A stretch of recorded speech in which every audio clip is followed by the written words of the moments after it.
He took the beating for the alien princess. Now the queen claims him as her own. On Earth, he worked quietly as a cultural liaison for interstellar exchanges, often translating, observing, and making notes for the occasional galactic delegation. It was tedious, but it paid the bills and kept him out of trouble.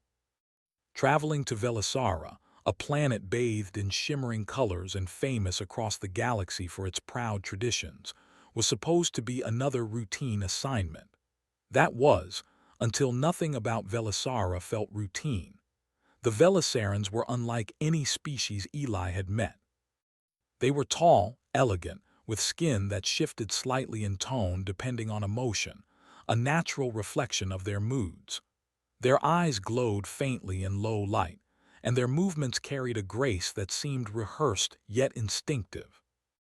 To humans, they looked fragile in build, but their reputation across the galaxy spoke of power, intelligence, and a strict social hierarchy that made human politics look like a friendly game of chess.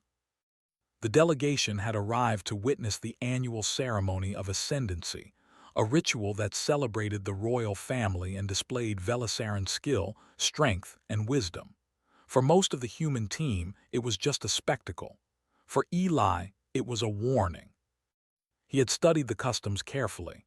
The ceremony was dangerous, not physically but socially. A misstep could mean humiliation, exile, or even legal punishment.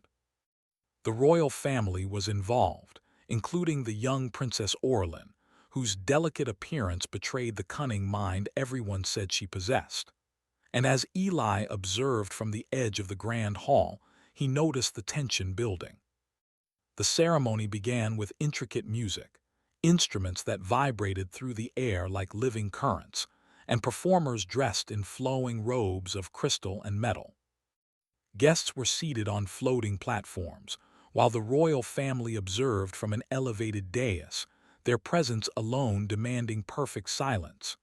Eli's attention, however, was drawn to Princess Orlin.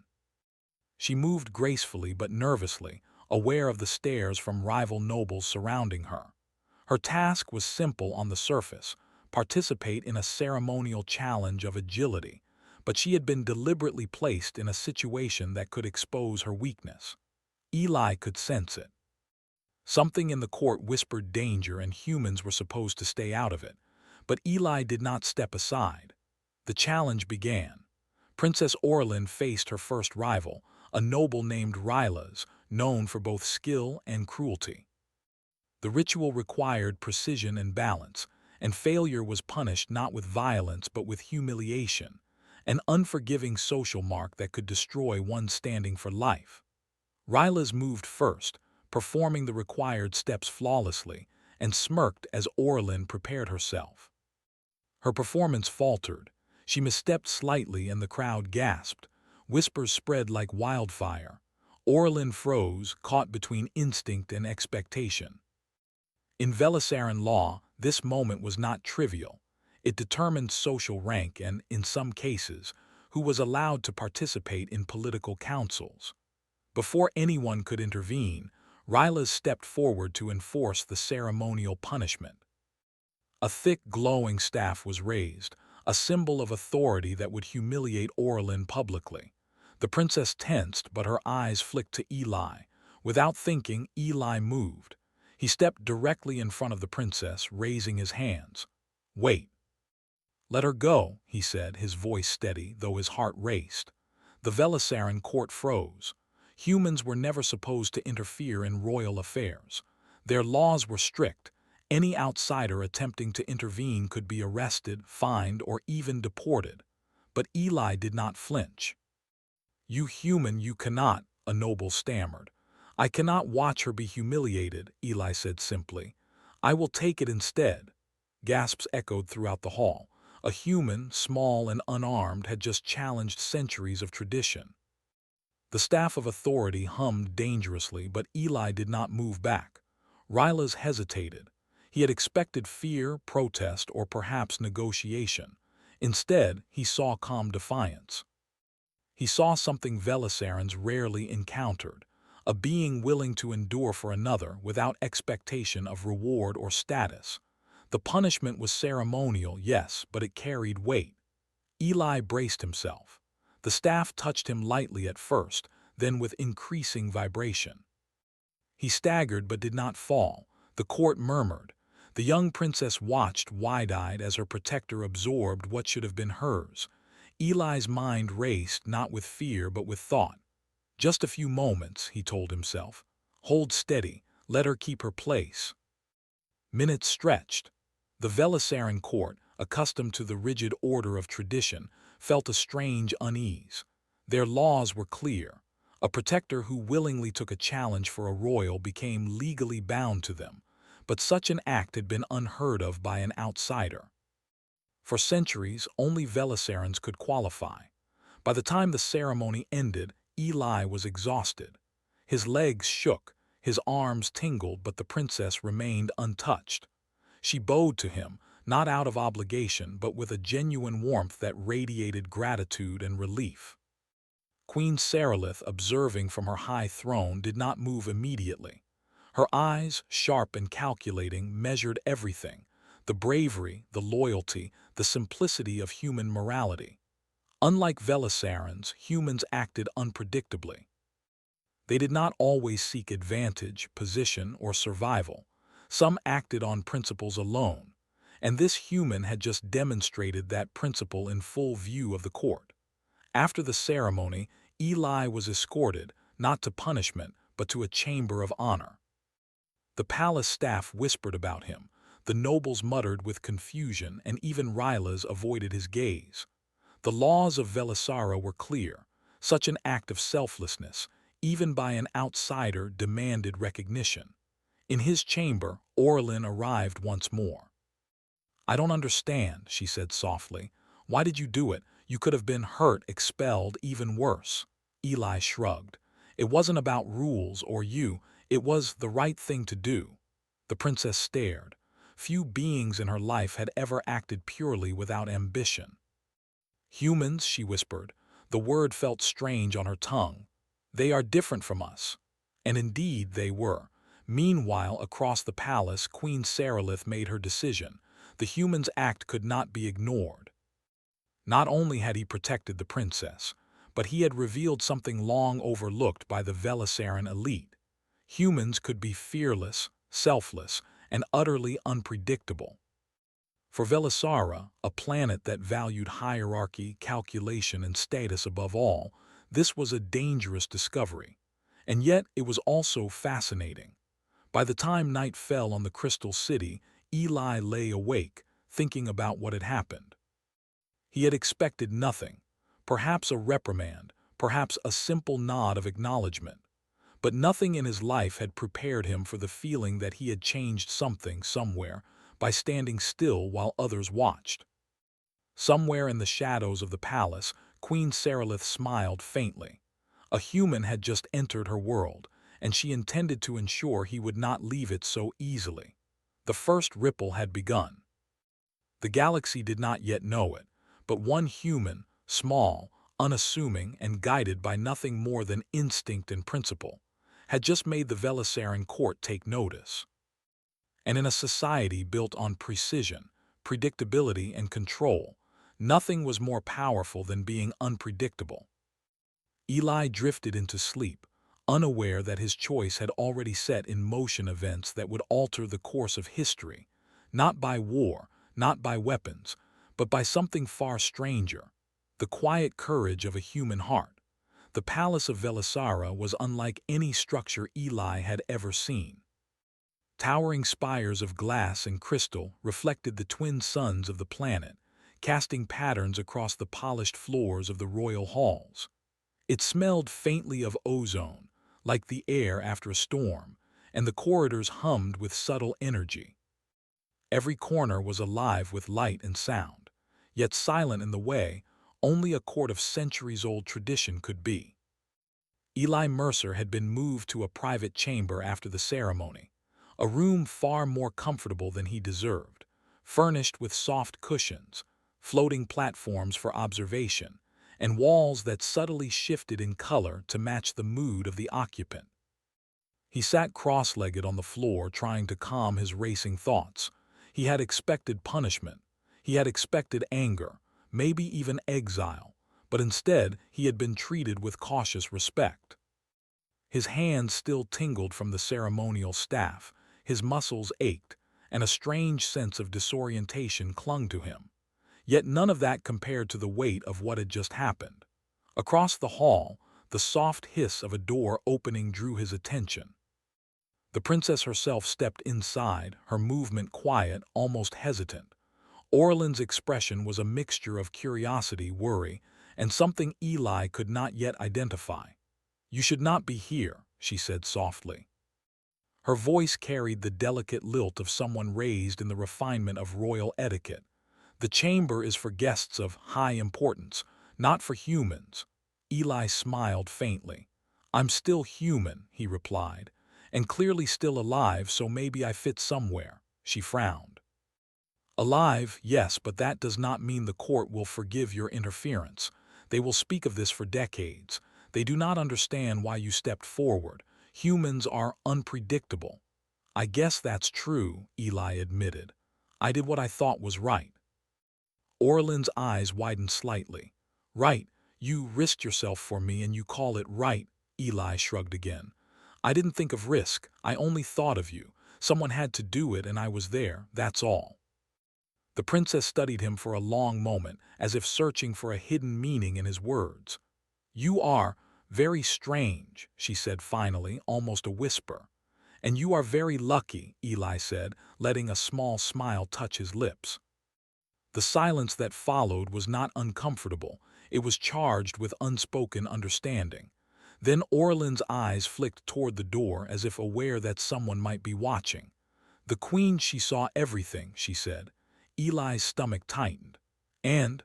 Orlin shook her head. "I do not know. She is careful, she observes. She does not act without thought, but when she saw you I think she realized something dangerous." "Dangerous?" Eli echoed, raising an eyebrow. "Not to me," she replied quickly. "To the court, to Velisara. You have qualities they cannot predict. You act without regard for rank or fear. That makes you unpredictable. That makes you dangerous." Eli laughed softly. "So I'm dangerous just for standing still?" "In a way," she said seriously. "Yes." Before Eli could respond, a soft chime sounded in the room. The wall shifted, revealing a figure draped in flowing robes, the light catching the subtle shimmer of her skin. Queen Sarilith herself entered, her presence commanding even without words. Eli instinctively rose, unsure of what protocol demanded. "Sit," she said, her voice calm yet unyielding. "You have done more than you understand." Eli sat, trying to appear respectful but also relaxed. "I only did what I thought was right," he said again. The queen's eyes studied him for what felt like hours, though it could have been mere seconds. Finally, she spoke. "Velisara has laws, traditions, customs. Every action, every choice, every failure or success is recorded, observed, and judged.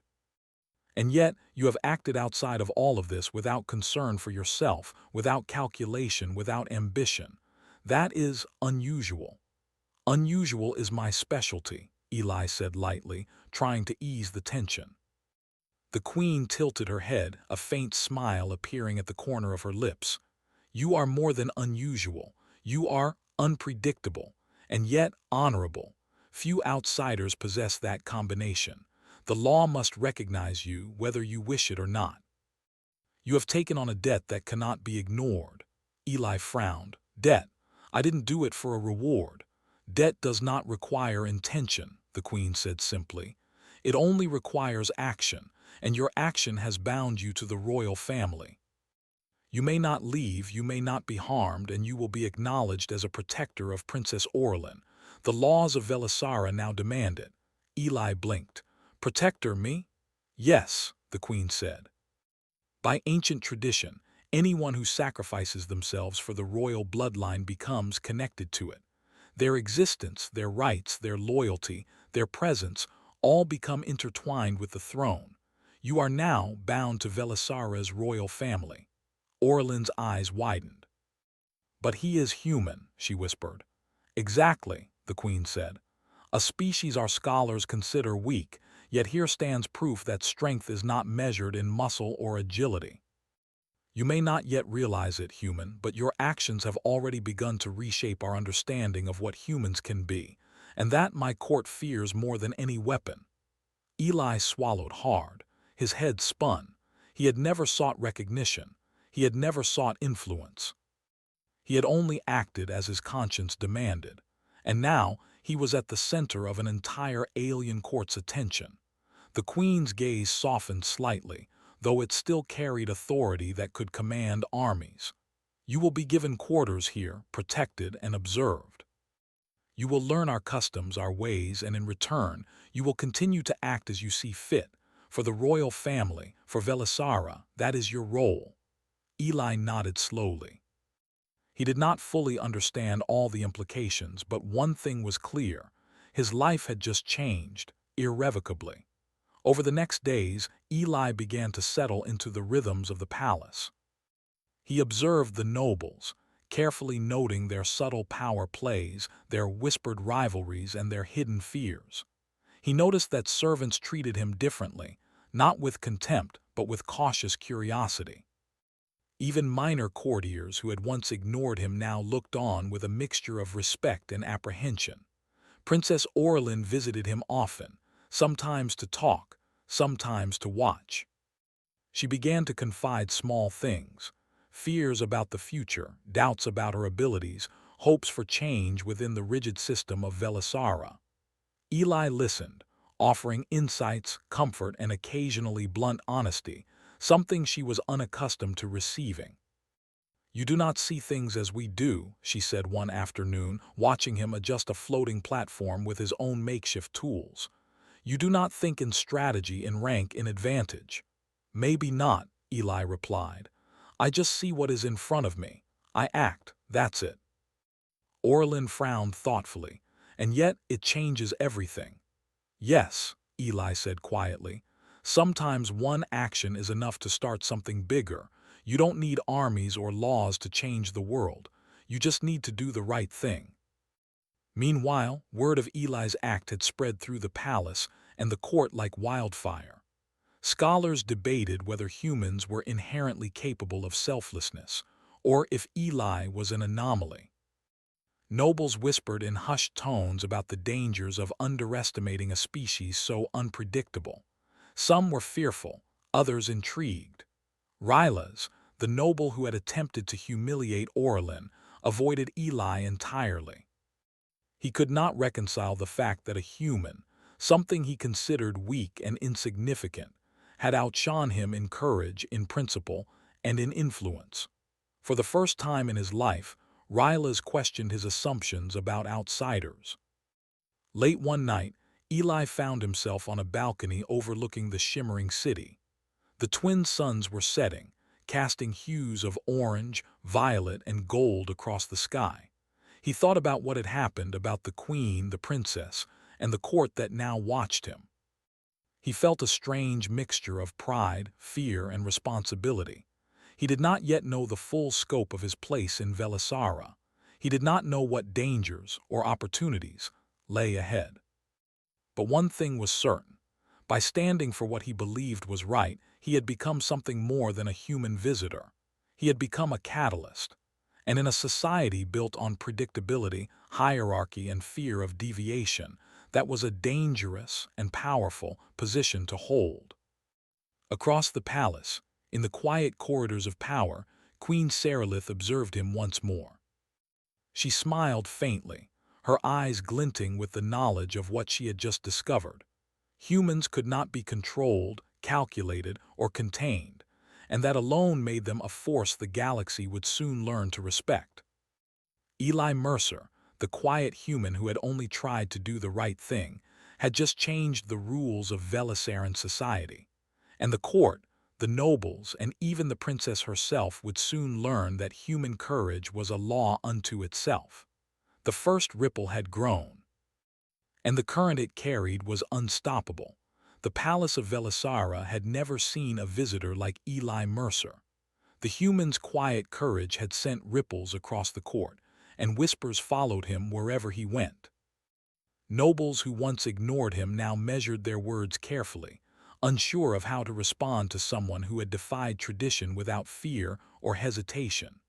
Queen Serelith, sitting atop her throne of crystal and light, watched the court with sharp eyes. Eli had done more than protect the princess.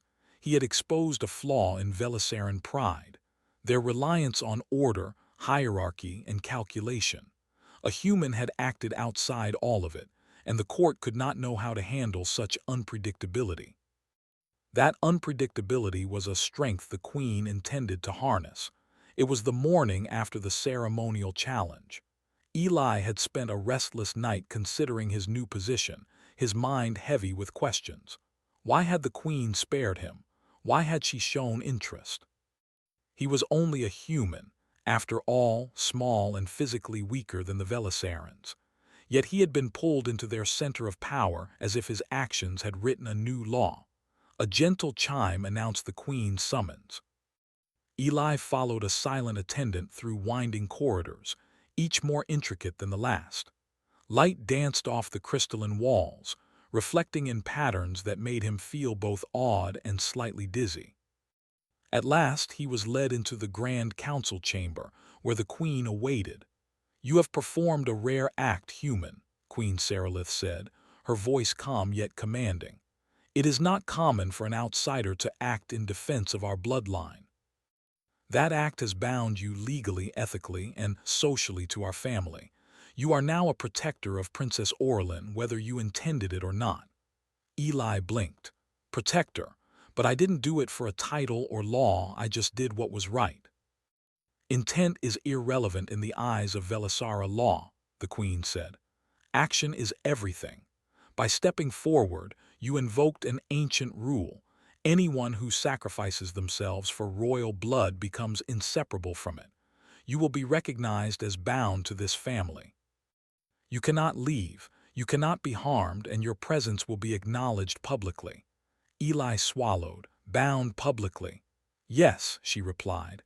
"The court, the nobles, the other species observing Velisara, they will know your position. Your protection of the princess is no longer private. It is law." He tried to process the weight of her words. He had only intended to prevent humiliation, yet now the court viewed him as a legally recognized figure, tied to the throne by tradition and law. Even Rylas, the arrogant noble who had sought to embarrass the princess, would have to defer to him now. Orlin appeared quietly at the chamber entrance, her expression a mix of awe and concern. "This is permanent," she whispered. "Yes," Eli said softly. "I think it is." The queen continued, her voice measured and precise. "Your species has qualities we do not fully understand. Courage, selflessness, unpredictability, traits that defy calculation. For centuries we have ruled based on what is predictable, what can be measured. You have shown that humans are not predictable. That alone makes you valuable, dangerous even." "Dangerous?" Eli repeated. He had faced danger before, but none like this. This was subtle, political, social, a current that could sweep him along without notice. "Yes," the queen said. "Not through force, but through principle. You cannot be controlled. You cannot be calculated. That is why your bond to this family matters. Your presence will alter the court. It will inspire others, intimidate rivals, and redefine the perception of humanity in our galaxy." Eli exhaled slowly. "So, I didn't just save the princess. I changed your society." The queen's gaze softened slightly. "You changed it without trying. That is a power we rarely see, true moral courage. The law now recognizes it, whether we wish it or not. And because of it, you will have protection, status, and responsibility beyond what any human has ever had on Velisara." He nodded, still trying to grasp the enormity of the situation. Responsibility was one thing, recognition on this scale was entirely another. But he realized something essential. The court would now watch him, test him, and judge him not for his species, but for his actions. Days passed. Eli learned the subtle rules of the court. He observed rival nobles whispering in hushed tones, unsure how to handle a human whose actions could not be predicted. He noted how even minor court officials bent slightly in his presence, and how Princess Orlin grew bolder with him around, learning courage by example rather than ritual. One afternoon, Eli accompanied Orlin through the palace gardens, a place of serene beauty with crystalline trees and shimmering streams that reflected the twin suns. "Do you know," she said quietly, "what they say about you?" Eli raised an eyebrow. "Not yet. Tell me." "They call you the human who cannot be intimidated," she said, her voice almost reverent. "Some fear you, some admire you. Even the queen smiles when she speaks of you, but her words carry warning. She knows the court will test you, and she knows you will not bend to fear or rank." Eli smiled faintly. "I don't want power, I just want to do what's right." "Doing what's right sometimes gives you power," she said. "You see here, power is measured not by force but by principle. And you have more than any of them." The princess's words lingered with him as the days grew into weeks. Eli's presence at the court became a subject of fascination, debate, and quiet fear. Scholars studied him, attempting to understand human morality. Nobles watched him, waiting for mistakes that never came. And the queen she observed with quiet satisfaction, knowing that Eli's unpredictability would strengthen her family, her rule, and perhaps even the perception of humanity itself. Then came the first public acknowledgement. In a grand council gathering, Queen Saralith summoned Eli to stand beside the princess. Courtiers, nobles, and visiting dignitaries from other planets observed as the queen formally declared, "Let it be known that Eli Mercer, human of Earth, is bound to this royal family by law and principle. He is a protector of the Princess Orlin. His actions exemplify courage, honor, and moral strength. No one may harm him. No one may dismiss him. He is recognized by this court, by Velisara, and by the galaxy." Gasps echoed through the hall. Some nobles whispered in disbelief.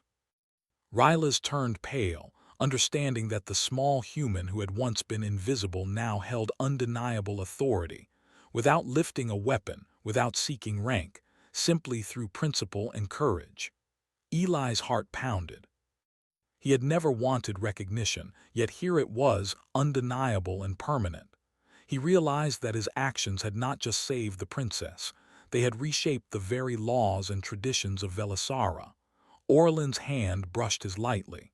"You changed everything," she whispered.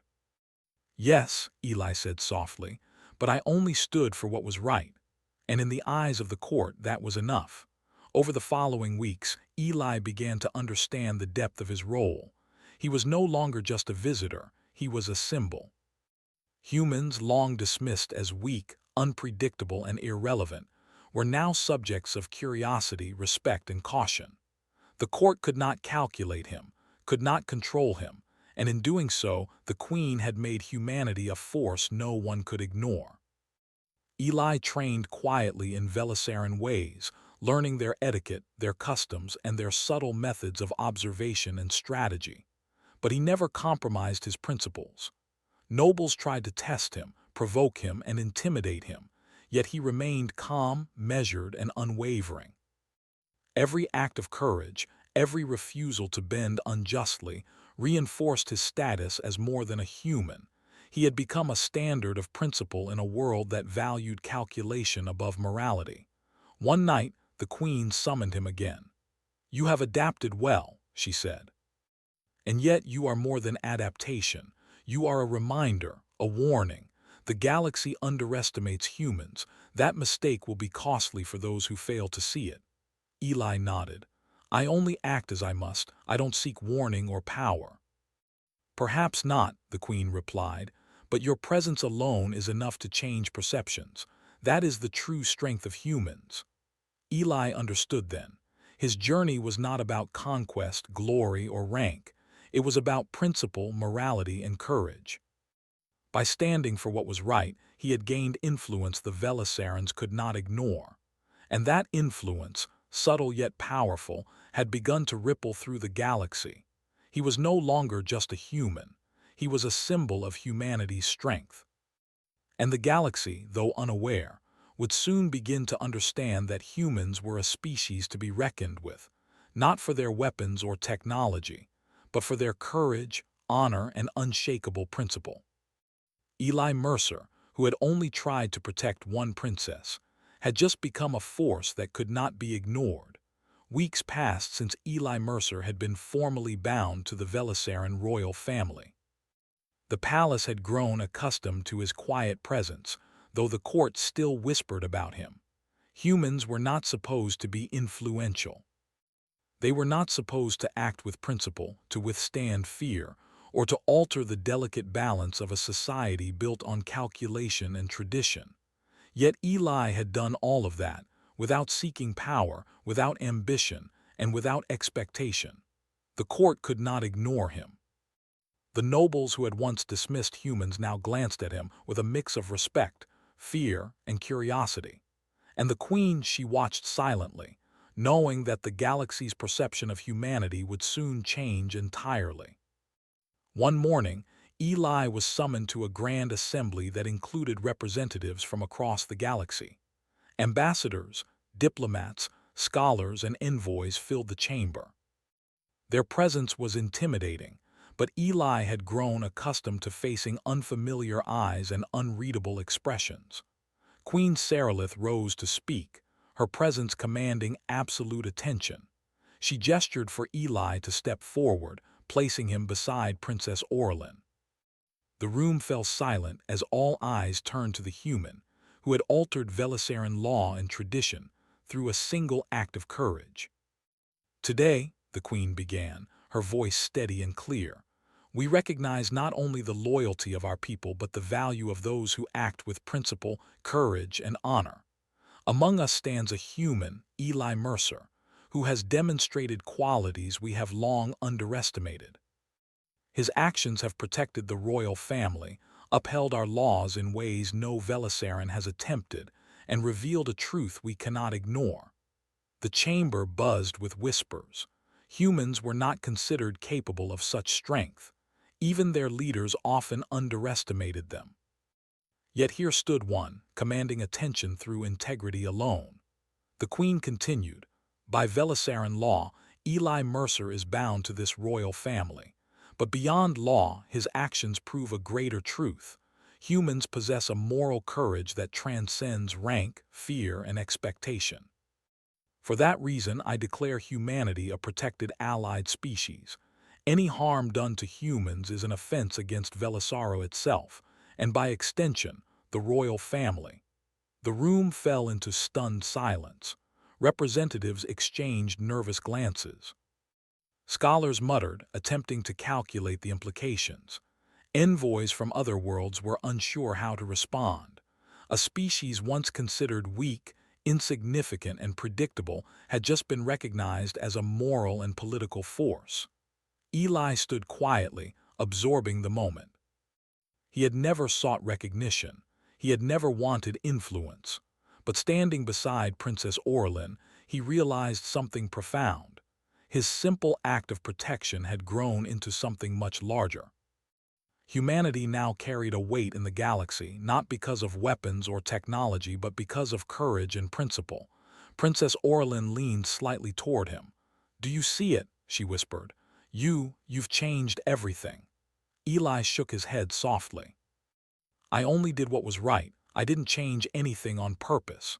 "And yet you did," she said, smiling. "The galaxy will remember this."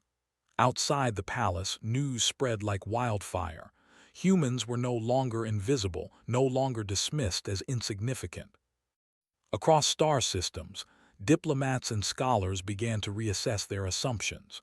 Humans were unpredictable, yes, but unpredictability was not weakness. It was strength when combined with courage, morality, and integrity. Back in the court, Eli found himself navigating a delicate web of curiosity and respect. Nobles who had once tried to intimidate him now approached carefully, offering subtle gestures of acknowledgement. Scholars sought his perspective on ethics, strategy, and behavior. Even Rylas, who had once scorned him, could not deny Eli's influence. The arrogance and pride that had defined the noble now yielded to cautious respect. The queen, observing quietly, decided to take the next step. She summoned Eli to her private chamber one evening. The room glimmered in soft light, walls shifting in color to match her mood. "You have done well," she said. "Your presence has already strengthened the family and the court, but there is more to be done. Your influence extends beyond these walls. Other species will attempt to test humans to underestimate them. You must demonstrate that we are not to be dismissed." "I understand," Eli replied, "but I don't want power, I just want to act rightly."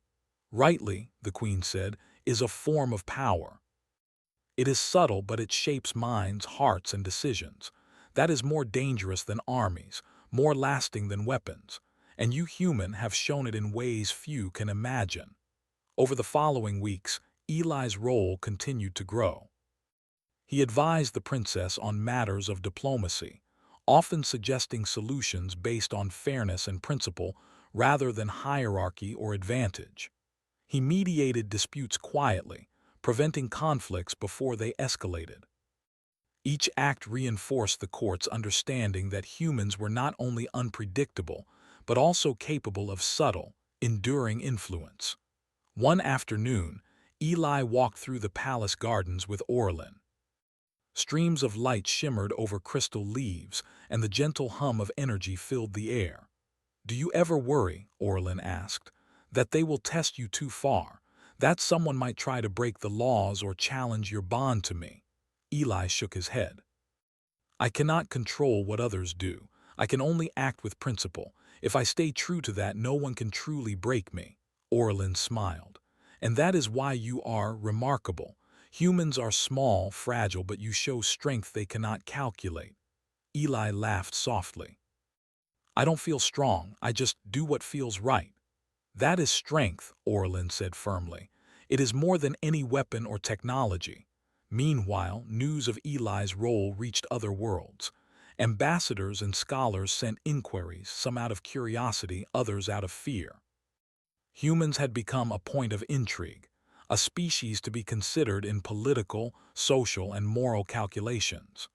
The galaxy began to realize that humans were different, not predictable, not easily controlled, but capable of courage, selflessness, and principle. Rylas, once a critic, approached Eli quietly in the council chamber.